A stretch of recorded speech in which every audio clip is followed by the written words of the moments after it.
Hello दोस्तों, नमस्कार। प्रकाश sir Hindi पर आप सभी का स्वागत है। दोस्तों, आज हम हिंदी व्याकरण का 10वां पाठ पढ़ेंगे, जिसमें क्रिया के अध्ययन करेंगे। पिछला 9वां पाठ पढ़ा था हमने, उसमें विशेषण का अध्ययन किया था। उसमें एक लिखने में और बोलने में मिसप्रिंट हुआ था कि विशेषण के कितने भेद होते हैं। उसमें 9वें पाठ में विशेषण के 6 भेद बताए गए थे, लेकिन विशेषण के 5 भेद होते हैं, तो उसके ऊपर अवश्य ध्यान दें। विशेषण के 6 भेद नहीं होते हैं, 5 भेद होते हैं। हिंदी व्याकरण का 10वां पाठ है, जिसमें हम क्रिया का अध्ययन करेंगे। विस्तार से क्रिया पढ़ेंगे। बहुत ही कम समय में हम इसका रिवीजन कर सकते हैं। सभी परीक्षाओं के लिए जिसमें हिंदी सिलेबस जोड़ा जाता है, उनके लिए ये वीडियोस बहुत ही उपयोगी हैं। पिछली परीक्षा में पूछे गए प्रश्न व्याख्या सहित के वीडियो भी चैनल पर प्लेलिस्ट के रूप में उपलब्ध हैं, उनको भी आप अवश्य देखें। क्रिया क्रिया शब्द करी धातु से बना है, जिसका अर्थ होता है करना। तो संस्कृत भाषा की एक करी धातु है, जिसे एक शब्द बना है क्रिया, उसका अर्थ होता है करना। क्रिया की परिभाषा: शब्द के जिस रूप से किसी कार्य के करने या होने का बोध होता है, उसे क्रिया कहते हैं। कि जिस शब्द से हमें किसी कार्य करने या होने का बोध होता है, उसे क्रिया कहते हैं। कामता प्रसाद गुरु के अनुसार क्रिया की परिभाषा क्या हो सकती है, उन्होंने क्या बताई थी कि जिस विकारी शब्द के प्रयोग से हम किसी वस्तु के विषय में कुछ विधान करते हैं, उसे क्रिया कहते हैं। तो हम विकारी शब्द पढ़ रहे हैं, जिसकी 4 भेद होते हैं: संज्ञा, सर्वनाम, विशेषण और क्रिया, जिसका चौथा भेद क्रिया पढ़ रहे हैं। तो कामता प्रसाद गुरु ने बताया कि जिस विकारी शब्द के प्रयोग से हम किसी वस्तु के विषय में कुछ विधान कर लेते हैं, उसे ही क्रिया कहते हैं। जैसे राम सोता है, राम खाता है, गीता पढ़ती है, सीता गाती है, बच्चा रोता है और राम खेलता है। यहाँ पर सोता है, पढ़ती है, रोता है, ये क्रिया शब्द हैं, जिनसे हमें ज्ञात होता है कि कौन सा कार्य संपन्न हो रहा है। नोट: संस्कृत भाषा की मूल धातु के साथ ना प्रत्यय का प्रयोग करने से क्रिया शब्दों का निर्माण होता है। संस्कृत भाषा की जो मूल धातु है, उसके बाद में यदि हम ना प्रत्यय का प्रयोग करते हैं, तो क्रिया शब्दों का निर्माण होता है। जैसे खा संस्कृत भाषा की मूल धातु है, इसके बाद में हमने ना प्रत्यय जोड़ा तो एक नया शब्द बना खाना, जो कि एक क्रिया शब्द है। लिख धनना लिखना, गा धनना गाना और हंस धनना हंसना। इस प्रकार से संस्कृत भाषा की मूल धातु के बाद में ना प्रत्यय जुड़ने से हिंदी में क्रिया शब्दों का निर्माण होता है। क्रिया को 3 भागों में बांटकर पढ़ा जाता है: क्रम के आधार पर, प्रयोग व रचना के आधार पर, और तीसरा है काल के आधार पर। तो क्रम के आधार पर 2 भेद होते हैं: अकर्मक क्रिया और सकर्मक क्रिया। क्रम के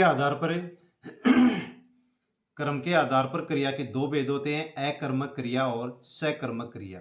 जिस वाक्य में क्रिया के साथ क्रम नहीं होता है, उसे अकर्मक क्रिया कहते हैं, और जिस क्रिया के साथ क्रम का प्रयोग होता है, उसे सकर्मक क्रिया कहते हैं। अकर्मक क्रिया के भी 2 भेद होते हैं: पूर्ण अकर्मक क्रिया और अपूर्ण अकर्मक क्रिया। सकर्मक क्रिया के 2 भेद होते हैं: एक कर्मक क्रिया और द्विकर्मक क्रिया, जिसको बहुकर्मक क्रिया भी कहते हैं। क्रिया का दूसरा भाग है प्रयोग व रचना के आधार पर। क्रिया के 8 भेद होते हैं: क्रम के आधार पर 2 और प्रयोग व रचना के आधार पर 8 भेद होते हैं: सामान्य क्रिया, संयुक्त क्रिया, पूर्वकालिक क्रिया, प्रेरणार्थक क्रिया, नाम धातु क्रिया, कृदंत क्रिया, सजातीय क्रिया, और 8वीं है सहायक क्रिया। तीसरा यदि हम भाग पढ़े तो काल के आधार पर क्रिया के 3 भेद होते हैं। काल के आधार पर क्रिया के 3 भेद होते हैं, 3 ही काल होते हैं, और 3 कालों के आधार पर ही क्रिया के 3 भेद होते हैं। जैसे भूतकालिक क्रिया, तो भूतकाल है, उसमें कोई क्रिया हो रही तो भूतकालिक क्रिया, वर्तमान काल में कोई क्रिया संपन्न हो रही तो वर्तमान कालिक क्रिया, और भविष्य में कोई क्रिया संपन्न होगी तो भविष्यत कालिक क्रिया। भूतकालिक जो क्रिया है उसके भी 6 भेद होते हैं। भूतकालिक क्रिया के 6 भेद होते हैं। सामान्य भूतकालिक क्रिया, आसन भूतकालिक क्रिया, पूर्ण भूतकालिक क्रिया, अपूर्ण भूतकालिक क्रिया, संदिग्ध भूतकालिक क्रिया और हेतु मध्य भूतकालिक क्रिया। इस प्रकार से भूतकालिक क्रिया के 6 भेद होते हैं। वर्तमान कालिक क्रिया के 5 भेद होते हैं। सामान्य वर्तमान कालिक क्रिया, अपूर्ण वर्तमान कालिक क्रिया, संदिग्ध वर्तमान कालिक क्रिया, संभाव्य वर्तमान कालिक क्रिया, आज्ञार्थक वर्तमान कालिक क्रिया। भविष्यत कालिक क्रिया की 4 भेद होते हैं। सामान्य भविष्यत कालिक क्रिया, संभाव्य भविष्यत कालिक क्रिया, आज्ञार्थक भविष्यत कालिक क्रिया और चौथा है हेतु मध्य भविष्यत कालिक क्रिया। तो दोस्तों, क्रिया को 3 भागों में बांट करके पढ़ा जाता है। क्रम के आधार पर 2 भेद, प्रयोग और रचना के आधार पर 8 भेद और काल के आधार पर 3 भेद, और उन 3 भेदों के भी उपभेद बनाए गए हैं। इन सभी को हम विस्तार से पढ़ेंगे और सबसे पहले हम अध्ययन करेंगे क्रम के आधार पर क्रिया के कितने भेद होते हैं और किस प्रकार से होते हैं। विस्तार से हम उनका अध्ययन करेंगे। क्रम के आधार पर क्रिया के 2 भेद होते हैं जो हमने अभी पढ़ा, अकर्मक क्रिया और सकर्मक क्रिया। तो पहले पढ़ेंगे अकर्मक क्रिया। जब वाक्य में क्रम का प्रयोग न किया जाए और क्रिया का प्रभाव वाक्य में प्रयुक्त कर्ता पर पड़े, अकर्मक क्रिया कहलाती है। तो जिस वाक्य में क्रम का प्रयोग नहीं किया जाता है, नहीं होता है, और क्रिया का प्रभाव कर्ता पर पड़ता है, तो उस वाक्य में जो क्रिया होती है वो अकर्मक क्रिया कहलाती है। जैसे राम खड़ा है, राम करता है, खड़ा है क्रिया है, इसमें क्रम का प्रयोग नहीं हुआ है, तो अकर्मक क्रिया का उदाहरण है। कोयल कूकती है, श्याम सोता है, कमल दौड़ता है। इन वाक्यों में कर्ता और क्रिया का प्रयोग हुआ है, क्रम का प्रयोग नहीं हुआ है, इसलिए इन सभी वाक्यों में अकर्मक क्रिया है और वाक्य भी अकर्मक वाक्य है। नोट: कौन से कर्ता का और क्या से क्रम का बोध होता है। यदि वाक्य में हम कौन का प्रयोग करें, जैसे राम खड़ा है, तो हम पूछे कि कौन खड़ा है, तो राम, उत्तर इसका आ रहा है तो राम इसमें करता है।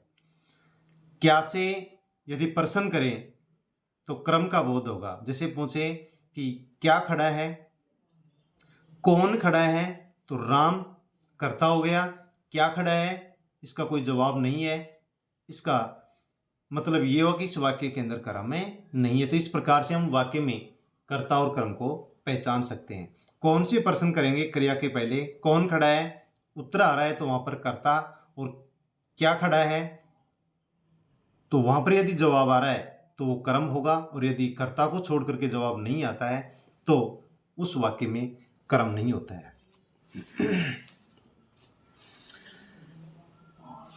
अकर्मक क्रिया के 2 भेद होते हैं, पूर्ण अकर्मक क्रिया और अपूर्ण अकर्मक क्रिया। पूर्ण अकर्मक क्रिया में पूरक की आवश्यकता नहीं होती है, अर्थात बिना पूरक के ही पूर्ण अर्थ का बोध हो जाता है। तो जो पूर्ण अकर्मक क्रिया होती है उसमें पूरक की कोई आवश्यकता नहीं होती है, बिना पूरक ही अर्थ का बोध हो जाता है। जैसे उदाहरण के लिए, कोयल आकाश में उड़ रही है। कोयल आकाश में उड़ रही है, यहाँ पर किसी भी प्रकार से पूरक की आवश्यकता नहीं है। राम मैदान में दौड़ रहा है, श्याम सो रहा है, ये सभी वाक्य पूर्ण अकर्मक क्रिया के हैं। इनमें पूरक की आवश्यकता बिना पड़े ही वाक्य का पूरा अर्थ स्पष्ट हो रहा है। अकर्मक क्रिया का दूसरा भेद है अपूर्ण अकर्मक क्रिया। वे क्रिया शब्द जो वाक्य में प्रयुक्त होकर अपना पूर्ण रूप से अर्थ व्यक्त नहीं कर पाते हैं उनको अपूर्ण अकर्मक क्रिया कहते हैं।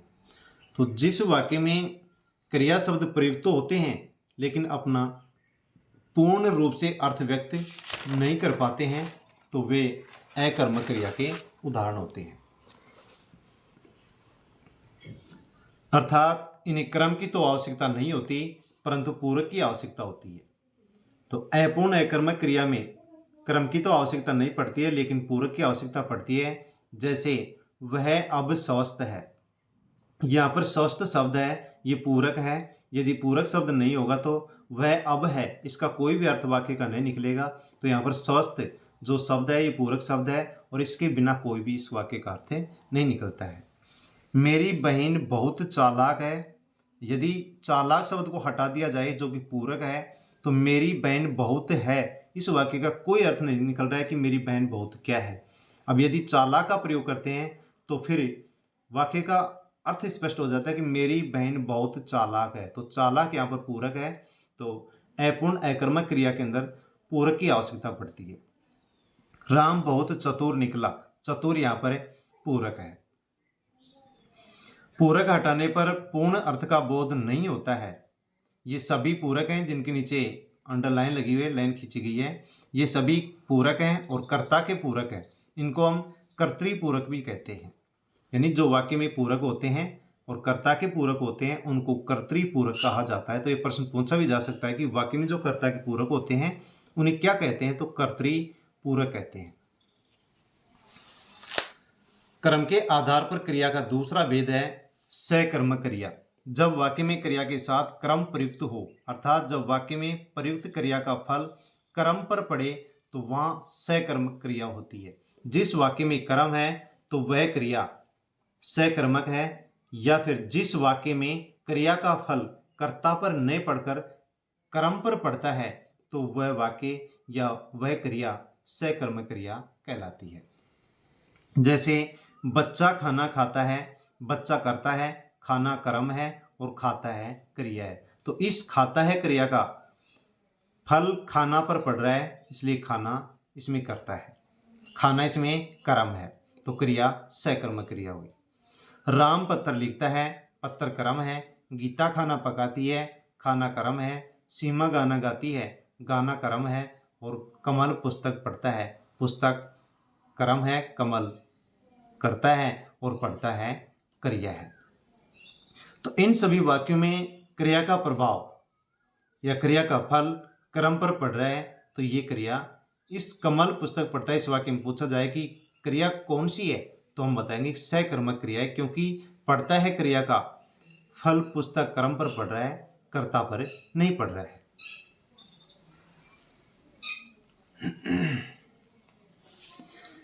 क्या से कर्म का बोध होता है और कौन से कर्ता का बोध होता है। यदि क्रिया के पहले हम कौन का प्रयोग करेंगे तो कर्ता का बोध होगा और क्या का प्रयोग करेंगे तो कर्म का। जैसे राम पत्र लिखता है, क्या लिखता है तो पत्र लिखता है, तो पत्र इसमें कर्म है।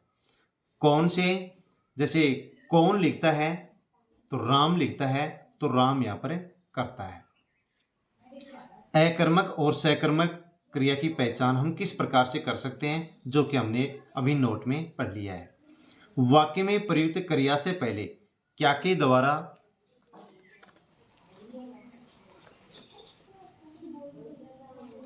प्रश्न किया जाए, यदि क्या का उत्तर मिले लेकिन कर्ता को छोड़कर मिले तो क्रिया सकर्मक होती है।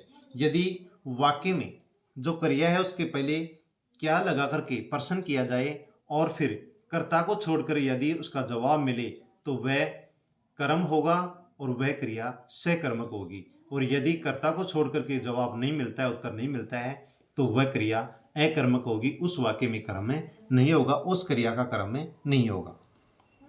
जैसे सीमा खाना पकाती है, क्या पकाती है तो खाना कर्म है। गीता गीत गाती है, क्या गाती है गीत कर्म है। कमल पत्र लिखता है, क्या लिखता है पत्र, ये कर्म है। राम पुस्तक पढ़ रहा है, क्या पढ़ रहा है तो पुस्तक पढ़ रहा है, तो पुस्तक कर्म है। कौन पढ़ रहा है, इससे कर्ता का बोध होगा, राम पढ़ रहा है।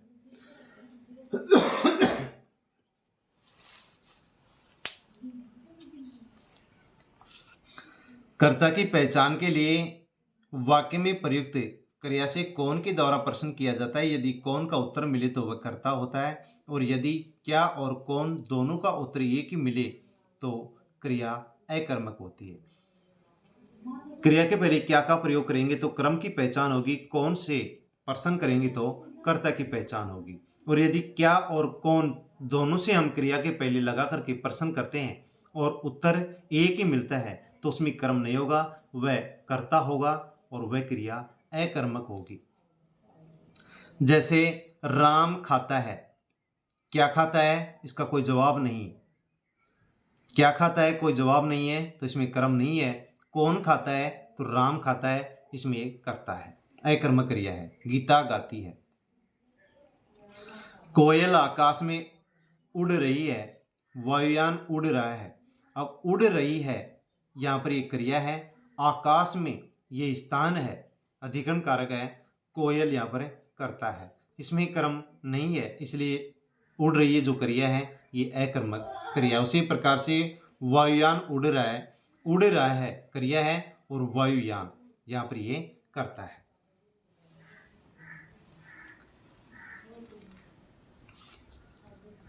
तो कोयल आकाश में उड़ रही है क्रिया है, आकाश में स्थान है, अधिकरण कारक है, और कोयल करता है, तो इसमें कर्म नहीं है, अकर्मक क्रिया है। सकर्मक क्रिया के दो भेद होते हैं। सकर्मक क्रिया के दो भेद होते हैं, एक कर्मक और द्विकर्मक। द्विकर्मक क्रिया को भी बहुकर्मक क्रिया भी कहते हैं। एक कर्मक क्रिया से हम समझ सकते हैं कि इसमें इस वाक्य में इस क्रिया का एक कर्म होगा। जब वाक्य में क्रिया के साथ एक कर्म का प्रयोग किया जाता है तो वह क्रिया एक कर्म क्रिया कहलाती है, उसमें एक ही क्रम है।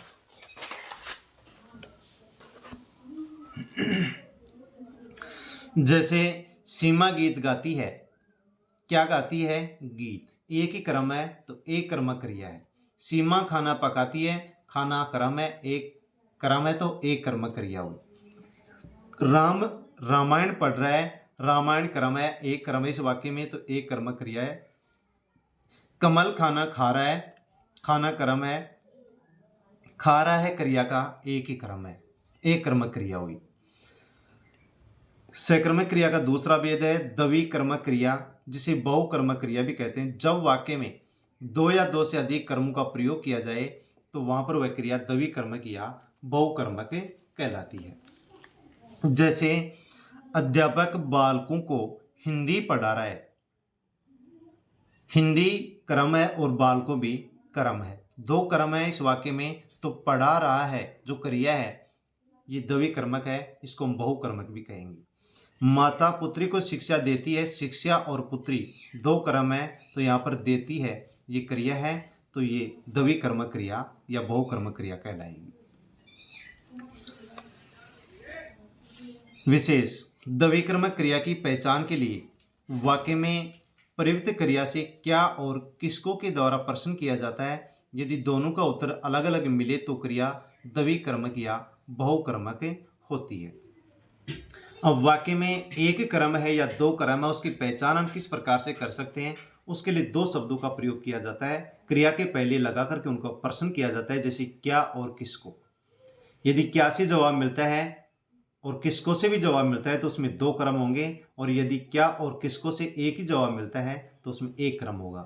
क्या और किसको, जैसे हम देखें जो पिछला उदाहरण हमने पढ़ा है अभी, पढ़ा रहा है एक क्रिया है, तो क्या पढ़ा रहा है तो हिंदी, ये क्रम हो गया। किसको पढ़ा रहा है बालकों को, तो यहां पर इस वाक्य में दो क्रम है। क्या देती है तो शिक्षा देती है, शिक्षा क्रम है। किसको देती है पुत्री को देती है, तो यहां पर पुत्री भी क्रम है। तो इन दोनों वाक्यों में दो दो क्रम है, इसलिए इन दोनों वाक्यों की जो क्रिया है वह द्विकर्मक या बहुकर्मक क्रिया कहलाएगी। विशेष यदि किसी वाक्य में देने का बोध हो रहा हो और दान दिया जा रहा हो तो वहां क्या और किसको दोनों का उत्तर अलग अलग मिलने पर भी एक कर्म क्रिया ही होती है, तथा पहले प्रयुक्त होने वाला कर्म न होकर के वह संप्रदान कारक होता है। लेकिन यदि किसी वाक्य में क्या और किसको के द्वारा क्रिया से पहले लगा करके प्रश्न किया जाए और दोनों का जवाब आ रहा हो तो वहां पर द्विकर्मक या बहुकर्मक क्रिया होगी। लेकिन यदि उस वाक्य में दान देने की क्रिया हो रही हो, दान देने की क्रिया हो रही हो, तो उस वाक्य में जो पहले वाला क्रम है वह क्रम नहीं होकर के संप्रदान कारक होता है। तो उस वाक्य में किसी भी प्रकार से फिर द्विकर्मक या बहुकर्मक क्रिया नहीं होगी, क्योंकि उसका जो पहले वाला क्रम है वो क्रम नहीं है बल्कि वो संप्रदान कारक है। तो साथियों, इसको हम अच्छी तरह से समझ सकते हैं। इस विषय से संबंधित बहुत सारे प्रश्न एग्जाम में पूछे जाते हैं कि वाक्य को जब हम पढ़ते हैं तो हमारे को वाक्य में दो क्रम दिखाई देते हैं। क्या और किसको से क्रिया के पहले लगा करके प्रश्न करते हैं तो दोनों का जवाब भी सुनाई देता है, दोनों का जवाब भी हमें मिल जाता है। लेकिन दान देने की क्रिया यदि वाक्य में हो रही है और उस वाक्य में क्या और किसको के द्वारा जवाब मिल रहा है, तो वहां पर जो पहले वाला क्रम जिसको मानते हो क्रम न होकर के वह संप्रदान कारक होगा और वह उस वाक्य की जो क्रिया होगी वो द्विकर्मक न होकर के बहुकर्मक न होकर के एक कर्मक होगी। जैसे राम श्याम को 100 रुपये उधार देता है। अब यहां पर दो क्रम है, श्याम और 100 रुपये हैं, ये दो क्रम है। उधार दे रहा है लेकिन दान नहीं दे रहा है, इसलिए दो क्रम है। क्या दे रहा है? 100 रुपये दे रहा है। किसको? श्याम को। तो श्याम और 100 रुपये ये क्रम है। उधार दे रहा है, दान नहीं दे रहा है, इसलिए इस वाक्य की जो क्रिया है वो द्विकर्मक है, बहुकर्मक है। राम श्याम को 200 रुपये देता है। राम श्याम को 200 रुपये देता है, यहां पर एक कर्मक क्रिया है। क्या देता है? 100 रुपये देता है, क्रम है। किसको देता है? श्याम को देता है, लेकिन यहां पर श्याम ये क्रम नहीं होकर के संप्रदान कारक है, क्योंकि इसमें दान देने की क्रिया संपन्न हो रही है। भाई बहन को 100 रुपये देता है, तो इस वाक्य में द्विकर्मक क्रिया है 100 रुपये और बहन को। लेकिन दूसरा प्रश्न देखते हैं हम, राजा धोबी को कपड़े देता है। अब इस वाक्य में भी द्विकर्मक क्रिया है, क्योंकि राजा कपड़े देता है, क्रम है। किसको देता है? धोबी को देता है। तो धोबी कपड़े लेके जाएगा, धोएगा और वापस राजा को दे देगा, सौंप देगा। तो यहाँ पर दान की क्रिया नहीं हो रही है, तो यहाँ पर द्विकर्मक यानी दो कर्म है इस वाक्य में, धोबी और कपड़े दो कर्म है, तो ये क्रिया द्विकर्मक कहलाएगी। राजा भिखारी को कपड़े देता है। अब इस वाक्य में द्विकर्मक क्रिया न होकर के एक कर्मक क्रिया है, क्योंकि राजा भिखारी को कपड़े तो दे रहा है, देने की क्रिया हो रही है, लेकिन दान दे रहा है। अब यहाँ पर जो कपड़े हैं ये वापस नहीं आएंगे उसके पास, तो कपड़े क्रम है। और जो भिखारी जिसको हम क्रम समझ रहे हैं, क्या देता है? कपड़े, तो क्रम है। किसको देता है? भिखारी को देता है। अब ये भी क्रम है, लेकिन ये क्रम नहीं है, क्योंकि भिखारी को जो कपड़े दिए जा रहे हैं वे वापस नहीं आएंगे राजा के पास, दान देने की क्रिया संपन्न हो रही है। तो भिखारी को कर्म नहीं होकर के ये संप्रदान कारक है। दोस्तों, इस प्रकार से बहुत सारे प्रश्न एग्जाम में पूछे जाते हैं कि राजा भिखारी को कपड़े देता है, भिखारी को नीचे अंडरलाइन करेगा और उसके नीचे पूछ लेगा कि इस वाक्य में इस शब्द में कौन सा कारक है। अब वहां पर यदि हम देखें कि क्या देता है? कपड़े। किसको देता है? भिखारी को। तो भिखारी भी कर्म है, लेकिन भिखारी को यहाँ पर कर्म है नहीं है, दान देने की क्रिया हो रही है, तो यहाँ पर ये संप्रदान कारक है। इसका ध्यान रखिए, क्रिया एक कर्मक होगी, द्विकर्मक नहीं होगी। विशेष, जब किसी वाक्य में दो क्रम प्रयुक्त हो तो जो क्रम पहले प्रयुक्त होता है वह सजीव होता है, परसरक रहित होता है, गौण कर्म होता है। बाद में प्रयुक्त होने वाला क्रम निर्जीव होता है, परसरक सहित होता है, परसरक सहित होता है और मुख्य क्रम होता है। परसरक सहित होता है और मुख्य निर्जीव होता है। और जो पहले वाला क्रम होता है वो निर्जीव रहित होता है, ये सही रहित होता है, लेकिन जो पहले वाला होगा वो सहित होगा। तो दोस्तों, इसको ध्यान में रखना कि किसी भी वाक्य में यदि दो क्रम हैं तो वो दो क्रम हैं उनमें से जो पहला क्रम होगा वह क्रम सजीव होगा। पहला क्रम सजीव होगा, पहला क्रम प्रसर्ग सहित होगा, उसके साथ प्रसर्ग का प्रयोग होगा। पहला जो क्रम होगा वो गौण क्रम होगा। तो इसका ध्यान रखें, इनके बारे में पूछ लिया जाता है कि एक वाक्य में जो दो क्रम है उनमें से पहला जो क्रम है वो क्या क्या होता है, सजीव होता है, प्रसर्ग सहित होता है, गौण क्रम होता है। लेकिन जो वाक्य में बाद वाला क्रम होता है वो निर्जीव होता है, प्रसर्ग रहित होता है, प्रसर्ग रहित होता है और मुख्य क्रम होता है। दूसरा जो क्रम होता है वो मुख्य होता है, पहले वाला गौण होता है। दूसरा जो क्रम होता है वो प्रसर्ग रहित होता है, पहले वाला प्रसर्ग सहित होता है, उसके साथ प्रसर्ग होता है। दूसरे वाला जो क्रम होता है वो निर्जीव होता है और पहले वाला सजीव होता है। जैसे कि हम इस वाक्य से समझ सकते हैं। प्रश्न है, वाक्य है कि राजा धोबी को कपड़े देता है। इस वाक्य में द्वि कर्म क्रिया है। क्या देता है? कपड़े। किसको देता है? धोबी को। तो यहाँ पर धोबी को ये पहला क्रम है और कपड़े दूसरा क्रम है। तो धोबी है ये पहला जो क्रम है ये सजीव है, कपड़े दूसरा क्रम है निर्जीव है। धोबी को पहले वाले क्रम के साथ प्रसर्ग का प्रयोग हुआ है को का, लेकिन कपड़ा जो दूसरा क्रम है इसके साथ प्रसर्ग का प्रयोग नहीं हुआ है। पहला जो क्रम है धोबी ये गौण क्रम होता है, लेकिन दूसरा क्रम जो कपड़े हैं ये मुख्य क्रम होता है। तो दोस्तों इसका ध्यान रखना, यहाँ से बहुत सारे प्रश्न पूछे जाते हैं। इनको हम यदि विशेष रूप से ध्यान रखें तो हम आसानी से हर प्रश्न को क्लियर कर सकते हैं।